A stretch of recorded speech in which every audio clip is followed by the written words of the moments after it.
എന്തുകൊണ്ടാണ് ഇന്ത്യയിലെ കാറുകൾക്കൊക്കെ ഇത്ര ഹൈ റേറ്റ്? അതുപോലെ തന്നെ എന്തുകൊണ്ടാണ് ഗവൺമെൻറ് കാറുകൾക്കൊക്കെ ഇത്ര അധികം പൈസ ടാക്സ് ആയിട്ട് തന്നെ ഈടാക്കുന്നത്?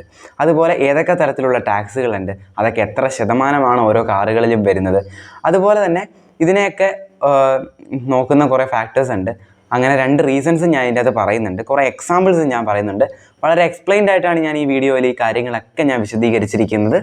അപ്പോൾ വീഡിയോ ഫുള്ള് കാണുക. അതുപോലെ നിങ്ങളുടെ ചോദ്യത്തിനൊക്കെ ഉത്തരം ഈ വീഡിയോയുടെ ഉള്ളിലുണ്ട്. അപ്പോൾ നമുക്ക് അധികം സമയം കളയാതെ നേരെ വീഡിയോയിലോട്ട് കിടക്കാം. The name is Matthew Sebastian. Welcome back to High Tech Planet.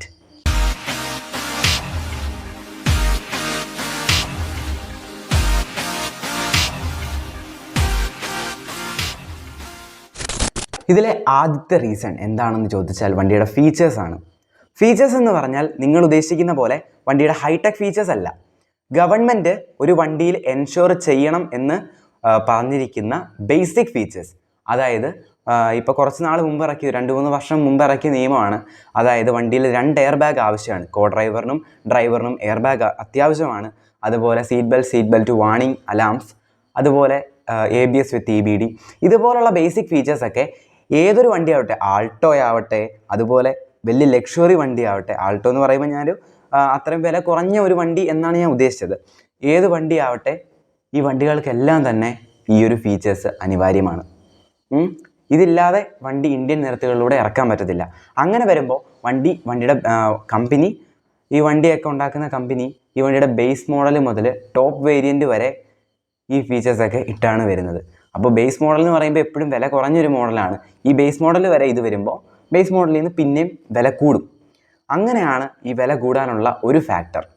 ഇത് കാരണമാണ് മെയിൻലി ഒരു വണ്ടിയുടെ ആക്ച്വൽ പ്രൈസിൽ വ്യത്യാസങ്ങൾ ഈ ഫീച്ചേഴ്സിലൂടെയാണ് വ്യത്യാസം വരുന്നത്. അപ്പോൾ ഇനി നമുക്ക് രണ്ടാമത്തെ റീസൺ നോക്കാം. വണ്ടിയുടെ വില കൂടാനുള്ള രണ്ടാമത്തെ റീസണാണ് ഈ വണ്ടികൾക്ക് ഗവൺമെൻറ് ഈടാക്കുന്ന ടാക്സസ്. അപ്പോൾ ഈ ടാക്സസിൻ്റെ ഒരു ഫാക്ടർ എന്ന് പറയുന്നത് ഇതിലൊരു മെയിൻ ഫാക്ടറാണ്. ഈ ഒരു ഫാക്ടർ ഇല്ലാതെ, അല്ലെങ്കിൽ ഇതാണ് വണ്ടികൾക്ക് ഏറ്റവും ഹൈ പ്രൈസ് നിർണ്ണയിക്കാനുള്ള കാരണമെന്ന് തന്നെ പറയുന്നത്. അപ്പോൾ നിങ്ങൾക്കിത് മനസ്സിലാവണമെന്നുണ്ടെങ്കിൽ വളരെ വ്യക്തമായിട്ട് ഈ വീഡിയോ കാണുക. ഞാൻ ഇതിൻ്റെ അകത്ത് കറക്റ്റായിട്ട് എക്സ്പ്ലെയിൻ ചെയ്യുന്നുണ്ട്. അപ്പോൾ നമുക്ക് ഇതിലൊരു എക്സാമ്പിൾ കാർ വേണം. ഞാൻ i10 ആണ് എടുക്കുന്നത്, ഹ്യുണ്ടായുടെ i10. അപ്പോൾ ഇതൊരു കോമ്പാക്ട് സൈസ് കാറാണ്. അതായത് ഒരു ഫാമിലിക്ക് സുഗമമായി യാത്ര ചെയ്യാൻ പറ്റുന്ന ഒരു അഫോർഡബിൾ റേറ്റിൽ നമുക്ക് ലഭിക്കുന്ന ഒരു കാറാണ് ഹ്യുണ്ടായുടെ i10 എന്ന് പറയുന്നത്. ഈ വണ്ടിക്ക് കമ്പനി ഈടാക്കുന്ന ആ ഒരു എക്സ്ഷോറൂം പ്രൈസ് എന്ന് പറയുന്നത് 7.9 lakhs ആണ്. ഇത് സത്യം പറഞ്ഞാൽ കമ്പനി ഈടാക്കുന്ന പ്രൈസിൻ്റെ കൂടത്തിൽ അതെന്ന് പറയുന്ന ഈ വണ്ടി ഉണ്ടാക്കാനെടുത്ത ചിലവിനെയാണ് നമ്മൾ ആക്ച്വൽ റേറ്റ് എന്ന് പറയുന്നത്, അതായത് കമ്പനി പ്രൈസ് എന്ന് പറയുന്നത്. ഇതിൻ്റെ പുറമെ ഈ വണ്ടിയുടെ ടാക്സസ് ഈടാക്കിയതിന് ശേഷമാണ് എക്സ്ഷോറൂം പ്രൈസ് എന്ന് പറയുന്ന പ്രൈസ് വരുന്നത്. ഓൺ റോഡ് പ്രൈസ് എന്നായിരിക്കും നിങ്ങൾ വിചാരിച്ച് വെച്ചിരിക്കുന്നത് ടാക്സൊക്കെ ആയി വരുന്നത്. അതല്ല ശരിക്കും ഓൺ റോഡ് പ്രൈസ് എന്ന് പറയുന്നത്. എക്സ്ഷോറൂം പ്രൈസസ് ആണ് വണ്ടിയുടെ ആക്ച്വൽ റേറ്റിൻ്റെ കൂടത്തിൽ ടാക്സും കൂടെ വരുന്നത്. അപ്പം എക്സ്ഷോറൂം പ്രൈസ് എന്ന് പറയുന്നത് 7.9 lakhs ആണ് നമ്മൾ മനസ്സിലാക്കി. ഇനി ഇതിൽ 3.1 lakh ടാക്സ് ആയിട്ട് മാത്രം വരുന്നുണ്ട്. അതായത് 39%. ഈ ഒരു i10 എന്ന് പറയുന്ന കാറിൻ്റെ 39% ഗവൺമെൻറ്റിനാണ്, അതായത് ടാക്സ് ആയിട്ട് പോകുന്നുണ്ട്. ഇപ്പോൾ മനസ്സിലായല്ലോ ടാക്സ് എങ്ങനെയാണ് വണ്ടിയിൽ നോർമലി. ജസ്റ്റ് ഒരു എക്സാമ്പിളിലൂടെ ഞാൻ പറഞ്ഞപ്പോൾ നിങ്ങൾക്ക് മനസ്സിലായില്ലേ. ഇനി നമുക്ക് വേറൊരു കാറും കൂടെ നോക്കാം, ഹ്യുണ്ടായുടെ ക്രേറ്റ.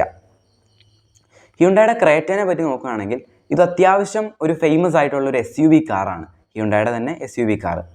അപ്പോൾ ഈ കാറിന് കമ്പനി ഈടാക്കുന്ന പൈസ അല്ലെങ്കിൽ എക്സ്ഷോറൂം പ്രൈസ് എന്ന് പറയുന്നത് 16 lakhs ആണ് വണ്ടിയുടെ വില വരുന്നത്.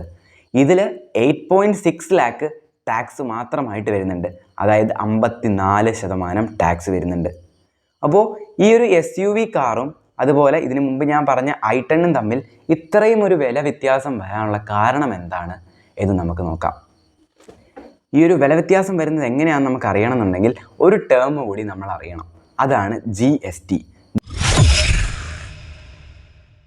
GST നിങ്ങൾ കേട്ടിട്ടുള്ളൊരു ടേമാണ്, നിങ്ങൾക്ക് ഫെമിലിയർ ആയിട്ടുള്ളൊരു ടേമാണ്.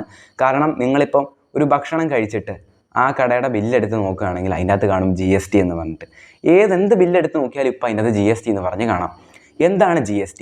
2017 ഇന്ത്യൻ ഗവൺമെൻറ് GST എന്ന് പറയുന്നൊരു സംഭവം അല്ലെങ്കിൽ ഒരു ടാക്സ് ഇൻട്രൊഡ്യൂസ് ചെയ്യുന്നത്. ഇന്ത്യയിൽ നമുക്കറിയാം പലതരത്തിലുള്ള ടാക്സ് ഉണ്ട്. എക്സൈസ് ഡ്യൂട്ടി, VAT, ഒക്ട്രോയ്, അതുപോലെ തന്നെ ഇൻഫ്രാസ്ട്രക്ചർ സെസ്, അതുപോലെ കുറേ ടാക്സുകൾ നമുക്ക് കാണാൻ സാധിക്കും. സോ ഈ GST വന്നതിന് ശേഷം ഈ പറയുന്ന എല്ലാ ടാക്സുകളും കമ്പൈൻ ചെയ്ത് GST എന്ന് പറയുന്ന ഒറ്റ ടാക്സായി മാറി. അപ്പം അത് കുറച്ചുകൂടെ കൺവീനിയൻ്റ് ആണ്. പക്ഷേ ഈ ഒരു GST എന്ന് പറയുന്ന ടാക്സ് വന്നതുകൊണ്ട് നമുക്ക് വേറൊരു പ്രോബ്ലം ഉണ്ട്. എന്താണ് ആ പ്രോബ്ലം എന്ന് നോക്കാം. ഞാനിപ്പോൾ ക്രേറ്റയാണ് എക്സാമ്പിളായിട്ട് എടുക്കുന്നത്. ആക്ച്വൽ റേറ്റ് ഞാനിതിൽ ഉൾപ്പെടുത്തുന്നില്ല, ഞാൻ ഒരു എക്സാമ്പിളായിട്ട് പറയുകയാണ്. ഇപ്പോൾ ക്രേറ്റയിൽ GST 28% ഈടാക്കുന്നത്. കാറുകളുടെ കേസിൽ 28% GST ഒരു വണ്ടിയിൽ ഈടാക്കുന്നുണ്ട്. അപ്പോൾ 28% GST ആയി. ആ വണ്ടിയുടെ ടോട്ടൽ ടാക്സസ് ഈടാക്കുന്നത് ഇപ്പോൾ എക്സാമ്പിൾ ഒരു 42% ആക്കി എടുക്കുക കേട്ടോ. അതിൻ്റെ പുറമെ GST 28%. ഇനി GST മാത്രം ഈടാക്കിയെങ്കിൽ ഓക്കെ, സെസ് എന്ന് പറയുന്നൊരു സംഭവം കൂടെ ഇതിൻ്റെ കൂട്ടത്തിലുണ്ട് ടാക്സസ് നിർണ്ണയിക്കുമ്പോൾ. എന്താണ് ഓട്ടോ സെസ്? സെസ് എന്ന് പറഞ്ഞാൽ വണ്ടിയുടെ ലെങ്ത്, അതുപോലുള്ള വണ്ടിയുടെ ഡയമെൻഷൻസും കാര്യങ്ങളും നോക്കി, അതുപോലെ തന്നെ വണ്ടിയുടെ എൻജിൻ സ്പെക്ക് നോക്കിയും തീരുമാനിക്കുന്ന ഒരു പർട്ടിക്കുലർ പെർസെൻറ്റേജ് ഓഫ് ടാക്സ് ആണ് ഈ സെസ് എന്ന് പറയുന്നത്. അതായത് 1500 cc താഴെയും അതുപോലെ തന്നെ 4 മീറ്ററിന് താഴെയും വരുന്ന വണ്ടികൾക്ക് 1% സെസ്സാണ് ഗവൺമെൻറ് ഈടാക്കുന്നത്. അതുപോലെ 4 മീറ്ററിന് മുകളിൽ വന്നു കഴിഞ്ഞാൽ 22% സെസ് ഈടാക്കുന്നത്. അപ്പം 1% സെസ് 4 മീറ്ററിന് മുകളിൽ പോയപ്പോൾ 22% മാറി. It was A great difference. അതൊരു ഭയങ്കര ഡിഫറൻസ് ആണ് അതിൽ വരുന്നത്. അതൊക്കെയാണ് ടാക്സിലെ ഒരു കളികൾ. അപ്പം സെസ്സുമായി നമ്മുടെ GST ആയി. അപ്പോൾ 28% GSTയും അതുപോലെ 22% സെസ്സും കൂടെ കൂടിയാണ് ആ വണ്ടിയുടെ ടാക്സ് വരുന്നത്. അപ്പോൾ എത്രയായി? 28 + 22 50% ഒരു വണ്ടിക്ക്, അല്ലെങ്കിൽ ഇപ്പോൾ ഞാൻ എക്സാമ്പിളായിട്ട് എടുത്തിരിക്കുന്ന ഈ ഒരു വണ്ടിക്ക് ടാക്സ് മാത്രമായിട്ട് കമ്പനിയല്ല ഗവൺമെൻറ് ഈടാക്കിയിരിക്കുന്നത്. ഇനി ഞാനൊരു ചെറിയ എക്സാമ്പിൾ പറഞ്ഞുതരാം. ഈ എക്സാമ്പിളിലൂടെ ഞാൻ പറഞ്ഞുതരാൻ ഉദ്ദേശിക്കുന്നത് എന്താണെന്ന് ചോദിച്ചാൽ, കമ്പനി ഈ സെസ് എന്ന് പറയുന്നൊരു ടാക്സ് ഉണ്ടല്ലോ, ഈ ടാക്സിനെ മാക്സിമം കുറച്ച് വണ്ടിക്ക് വില കുറയ്ക്കുന്നത് എങ്ങനെയാണെന്ന് മനസ്സിലാക്കുന്ന ഒരു എക്സാമ്പിളാണ് ഞാൻ പറഞ്ഞു തരാൻ പോകുന്നത്. ഈ എക്സാമ്പിളിൽ ഞാൻ 2 കമ്പനികൾ എടുക്കുന്നുണ്ട്, ഹ്യുണ്ടായും അതുപോലെ തന്നെ കിയയും. ഹ്യുണ്ടായുടെ ക്രേറ്റയാണ് ഞാൻ എടുക്കുന്നത്, അതുപോലെ തന്നെ കിയയുടെ സെൽറ്റോസും ഞാൻ എടുക്കുന്നുണ്ട്. അപ്പം ഈ ഒരു ക്രേറ്റയ്ക്ക് 4 മീറ്ററിന് മീതെയാണ് ഈ വണ്ടിയുടെ ലെങ്ത്ത് വരുന്നത്. അതുപോലെ തന്നെ കിയയുടെ സെൽറ്റോസിനും 4 മീറ്ററിന് മുകളിൽ ലെങ്ത്ത് വരുന്നുണ്ട്. ഈ വണ്ടിക്ക് അത്യാവശ്യം നല്ലൊരു കുറേ ഫീച്ചേഴ്സും വരുന്നുണ്ട്. അതുപോലെ ഫീച്ചർ റിച്ച് ആയിട്ടുള്ള വണ്ടിയാണ്, ലുക്ക് വൈസും അടിപൊളി വണ്ടികളാണ് ഇത് രണ്ടും. അപ്പം ഈ ഒരു 4 മീറ്ററിന് മുകളിൽ വന്നപ്പോൾ 22% സെസ് അവിടെ വന്നിട്ടുണ്ട്. അപ്പോൾ ഈ 2 കമ്പനികളും ഇതേ സെഗ്മെൻറ്റിൽ, അല്ലെങ്കിൽ ക്രേറ്റയുടെ എല്ലാ ഫീച്ചേഴ്സും വരുന്ന, അതുപോലെ തന്നെ കിയയിൽ സെൽറ്റോസിലെ എല്ലാ ഫീച്ചേഴ്സും വരുന്ന കുറച്ചുകൂടെ ബഡ്ജറ്റ് കുറഞ്ഞ 2 വണ്ടികൾ ഇറങ്ങിയിട്ടുണ്ട്. അതാണ് ക്രേറ്റയുടെ ഭാഗത്ത് നോക്കുമ്പോൾ വെന്യൂവും, അതുപോലെ തന്നെ കിയയുടെ ഭാഗത്ത് നോക്കുമ്പോൾ നമുക്ക് സോണറ്റും കാണാൻ സാധിക്കും. ഇത് രണ്ടും 4 മീറ്ററിന് താഴെയാണ് ലെങ്ത് വരുന്നത്. ഇതാണ് അതിലെ മെയിൻ വ്യത്യാസം. ഈ ഒരു ലെങ്ത് കുറച്ചതിലൂടെ കമ്പനി സെസ് കുറച്ചു കഴിഞ്ഞപ്പോൾ 22% സെസ് കുറഞ്ഞപ്പോൾ തന്നെ എത്ര ശതമാനം അതിലെ വില കുറഞ്ഞിട്ടുണ്ട്? നിങ്ങൾ ജസ്റ്റ് ഒന്ന് ഗസ് ചെയ്ത് നോക്കുക, കുറേ അതിൽ വില വ്യത്യാസം വന്നിട്ടുണ്ട്. ഇങ്ങനെയാണ് കമ്പനികൾ സെസ്സിൽ വ്യത്യാസം വരുത്തി വണ്ടികളുടെ വില കുറയ്ക്കുന്നത്. ഇനിയിപ്പം ഓരോ സെഗ്മെൻറ്റിലും വരുന്ന സെസ്സുകളൊക്കെ, അതായത് ഡീസൽ, പെട്രോള്, CNG, ഇതിലൊക്കെ കുറേ സെസ്സിൽ വ്യത്യാസം വരുത്തുന്നുണ്ട്. അതൊക്കെ ഡീറ്റെയിൽ ആയിട്ട് നമുക്ക് നോക്കുക എന്ന് പറഞ്ഞാൽ അത് വലിയ ഇമ്പോർട്ടൻ്റ് ആയിട്ടുള്ള കാര്യമല്ല. ഇതൊക്കെ ബേസിക്കലി എന്താണ് ഈ ഒരു സംഭവങ്ങൾ എന്നൊക്കെ മനസ്സിലാക്കിയാൽ മതി. ഇനി SUV നോക്കാം. ഇന്ത്യ ഗവൺമെൻറ് SUV ആണോ നിർണ്ണയിക്കാൻ വേണ്ടി 3 ക്രൈറ്റീരിയാസ് വെച്ചിട്ടുണ്ട്. അതായത് 1500 cc മേളിലായിരിക്കണം, അതുപോലെ തന്നെ 4 മീറ്ററിന് മുകളിലായിരിക്കണം ആ വണ്ടിയുടെ ലെങ്ത്ത്, അതുപോലെ 170 മില്ലിമീറ്ററിന് മുകളിലായിരിക്കണം ആ വണ്ടിയുടെ ഗ്രൗണ്ട് ക്ലിയറൻസ്. ഈ 3 ക്രൈറ്റീരിയാസും ശരിയാക്കുകയാണെങ്കിൽ ആ കാറ് ഒരു SUV ഗണത്തിലോട്ട് മാറി.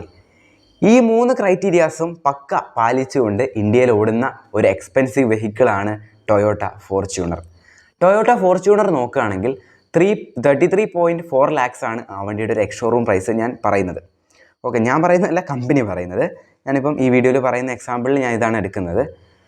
അതിൽ 9.4 lakhs GST, അതായത് 28%. അതിൻ്റെ പുറമെ 7.4 lakhs സെസ് വരുന്നുണ്ട്. അതുപോലെ 16.7 lakhs ആണ് ആ വണ്ടിയുടെ ആകെ മൊത്തമുള്ള ആക്ച്വൽ കോസ്റ്റിൻ്റെ പുറമെ ഈ ഒരു സെസ്സും GST ആയ 7.4 lakhsഉം 9.4 lakhsഉം കൂടിയാണ് ഈ വണ്ടിയുടെ എക്സ്ഷോറൂം പ്രൈസ് വന്നത്. ഇനി ഈ വണ്ടിയുടെ പുറമെ റോഡ് ടാക്സും വരാനുണ്ട്. റോഡ് ടാക്സ് ഞാനിപ്പോൾ ഇതിൻ്റെ അകത്ത് അങ്ങനെ ഒരു എക്സാമ്പിൾ എന്ന രീതിയിൽ ഒരു തുക ഞാൻ പറയുന്നില്ല, കാരണം പല സ്റ്റേറ്റുകളിലും പല വിലയായിരിക്കും. റോഡ് ടാക്സിന് ഒരു പർട്ടിക്കുലർ പെർസെൻറ്റേജ് ആയിട്ട് അങ്ങനെ ഓൾ ഇന്ത്യ കൊടുത്തിട്ടില്ല, അത് ഓരോ സ്റ്റേറ്റിലും അത് വാരി ചെയ്തുകൊണ്ടിരിക്കും. ഇനി നമുക്ക് റോഡ് ടാക്സ് എന്താണെന്ന് ജസ്റ്റ് ഒന്ന് പെട്ടെന്ന് നോക്കാം. റോഡ് ടാക്സ് എന്താണെന്ന് ചോദിച്ചാൽ അത് ഓരോ സ്റ്റേറ്റുകളിൽ ഇടുന്ന ഒരു ടാക്സ് ആണ്. നമുക്കിപ്പം വണ്ടി ഷോറൂം പ്രൈസിൽ മേടിച്ചാൽ മാത്രം പോരല്ലോ, നമ്മുടെ നിരത്തുകളിലൂടെ ഓടിക്കണ്ടേ. അതായത് ഇപ്പോൾ KL നമ്പർ പ്ലേറ്റ് എടുത്തു കഴിഞ്ഞാൽ കേരള റോട്ടിൽ കൂടെ ഓടിക്കണം. അപ്പം കേരളത്തിൽ വേറൊരു റോഡ് ടാക്സ് ആയിരിക്കും, കർണാടകത്തിൽ പോയാൽ കർണാടക വെഹിക്കിൾസിന് കർണാടകയിൽ വേറൊരു റോഡ് ടാക്സ് ആയിരിക്കും. അങ്ങനെ അത് മാറിക്കൊണ്ടിരിക്കും. അതാണ് റോഡ് ടാക്സ്. ബേസിക്കലി ഇത്രയും റോഡ് ടാക്സിനെ പറ്റി മനസ്സിലാക്കിയാൽ മതി. അപ്പം ഇപ്പോൾ റോഡ് ടാക്സിനെ പറ്റി മനസ്സിലായില്ലേ? അപ്പോൾ GST, cess, actual cost, showroom price ആയി. ഇനി റോഡ് ടാക്സും കൂടെ ഈ ഷോറൂം പ്രൈസിൻ്റെ കൂട്ടത്തിൽ കൂട്ടി ഇൻഷുറൻസും കൂടെ കൂട്ടി കഴിയുമ്പോൾ നമുക്ക് ഓൺ റോഡ് പ്രൈസ് കിട്ടും. അപ്പോൾ ഈ ഒരു ഫോർച്യൂണറിന് ഞാൻ ഒരു റൗണ്ട് റുപ്പീസ് ഇട്ടിരിക്കുന്നത് 40 lakhs ആണ് ഫോർച്യൂണറിൻ്റെ ബേസ് വേരിയൻറ്റ്. ഞാൻ ബേസ് വേരിയൻ്റ് ആണ് പറയുന്നത്. ബേസ് വേരിയൻറ്റിന് ഓൺ റോഡ് പ്രൈസ് വരുന്നത്. ഇപ്പോൾ ഏകദേശം എൻ്റെ ഓഡിയൻസിൽ എല്ലാവർക്കും തന്നെ, ഇപ്പോൾ ഈ വീഡിയോ കാണുന്ന എല്ലാവർക്കും തന്നെ ഈ വണ്ടികളെ പറ്റിയും ഈ വണ്ടിയിൽ ഇൻക്ലൂഡ് ചെയ്യുന്ന ടാക്സുകൾ എന്തൊക്കെയാണെന്നും ഗവൺമെൻറ് എത്ര ശതമാനം വരെ വണ്ടിക്ക് ഈടാക്കുന്നുണ്ട് എന്നതൊക്കെ മനസ്സിലായെന്ന് ഞാൻ വിചാരിക്കുന്നു. ഇനി എന്തെങ്കിലും ടേംസ് മനസ്സിലായില്ലെന്നുണ്ടെങ്കിൽ കുറച്ചുകൂടെ ബാക്കോട്ട് പോയിട്ട് നിങ്ങളത് കാണുക. അപ്പോൾ നിങ്ങൾക്ക് വ്യക്തമായിട്ടത് മനസ്സിലാവുന്നതായിരിക്കും. സോ എല്ലാവർക്കും ഈ ഒരു വീഡിയോ ഇഷ്ടപ്പെട്ടെന്ന് ഞാൻ വിചാരിക്കുന്നു. ഞാൻ കറക്റ്റായിട്ട് എക്സ്പ്ലെയിൻ ചെയ്തൊക്കെ നിങ്ങൾക്ക് മനസ്സിലായെന്ന് വിചാരിക്കുന്നു. ഇനി എന്തെങ്കിലും മനസ്സിലാവാത്തതുണ്ടെങ്കിൽ, ഞാൻ ചെയ്യുന്ന വീഡിയോയിൽ എന്തെങ്കിലും പ്രശ്നങ്ങളുണ്ടെങ്കിൽ ജസ്റ്റ് അതൊന്ന് കമൻറ്റായിട്ട് അറിയിക്കുക. ഞാൻ ഇനി അടുത്ത വീഡിയോയിൽ അതൊക്കെ വ്യത്യാസം വരുത്തി ഞാൻ അടുത്ത വീഡിയോ ചെയ്യാം. സോ വീഡിയോ ഇഷ്ടപ്പെട്ടാൽ ലൈക്ക് ചെയ്യുക, സബ്സ്ക്രൈബ് ചെയ്യുക, അതുപോലെ ബെൽ ബട്ടൺ കൂടെ ക്ലിക്ക് ചെയ്യുകയാണെങ്കിൽ ഈ വീഡിയോയിൽ ഞാനിടുന്ന വീഡിയോസ് എല്ലാം നിങ്ങൾ നോട്ടിഫൈഡ് ആയിരിക്കും. സോ അടുത്ത വീഡിയോയിൽ കാണുന്നവരേക്കും ഗുഡ് ബൈ.